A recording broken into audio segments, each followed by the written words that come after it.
cos square theta.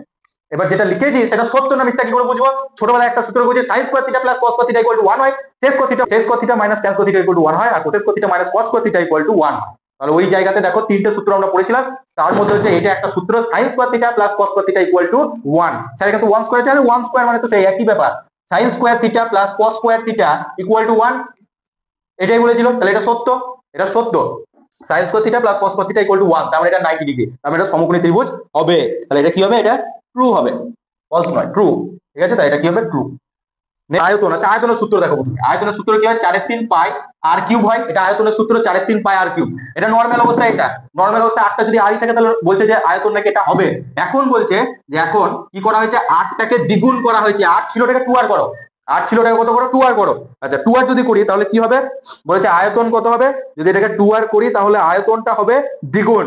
দ্বিগুণ কি হবে একটু দেখে নি। 4/3 ছিল থাকলো, পাই ছিল থাকলো, আর এর জায়গায় এবার লিখবো 2 আর, তার কিউব সমান 4/3 পাই হলো, আর এখানে 2 দুগুণে 4 কিউব আছে, 2 দুগুণে 4, 4 দুগুণে 8 ইন্টু 8 ছিল 8, একটু সাজিয়ে লিখবো আর কিছু নয়, 8টাকে সামনে লিখবো 8 ইন্টু 4/3 পাই, আর এখানে আর কিউব, সরি এটা আর কিউবটা এখানে, ঠিক আছে, আর কিউব। তাহলে এটা দেখো কত গুণ হলো? 8 গুণ। দ্বিগুণ কি হয়েছে? হয়নি, দ্বিগুণ হয়নি, 8 গুণ হয়েছে। তাহলে এটা কি হবে? ফলস হবে, এটা মিথ্যা। ঠিক আছে, পরিসংখ্যা বিভাজন আছে, পরিসংখ্যার বিভাজনের 6 নম্বর প্রশ্ন, একটি পরিসংখ্যা বিভাজনের একাধিক সংখ্যাগুরু মান থাকতে পারে। সংখ্যাগুরু মান মানে কি? কোন একটা নাম্বার দিয়েছে, নাম্বারগুলোকে এক মনে করো 5, 7, 12, 14, 5, 7, 6, 5, 7 এরকম ভাবে দিয়ে গিয়েছে।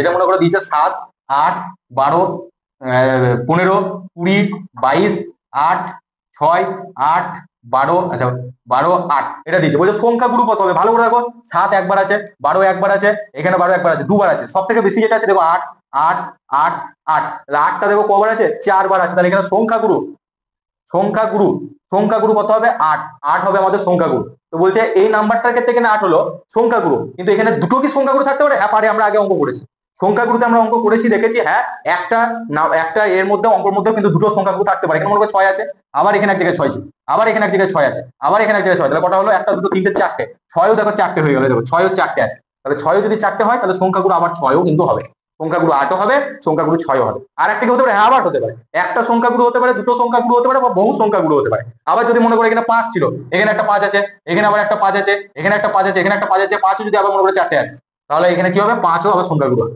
একটা কেন, দুটো কেন, 5, 6টা, 12টা, 15টা, 100টা হতে পারে। যদি রিপিট করে দেখে একই সংখ্যায় থাকতে হবে। যদি এখানে 8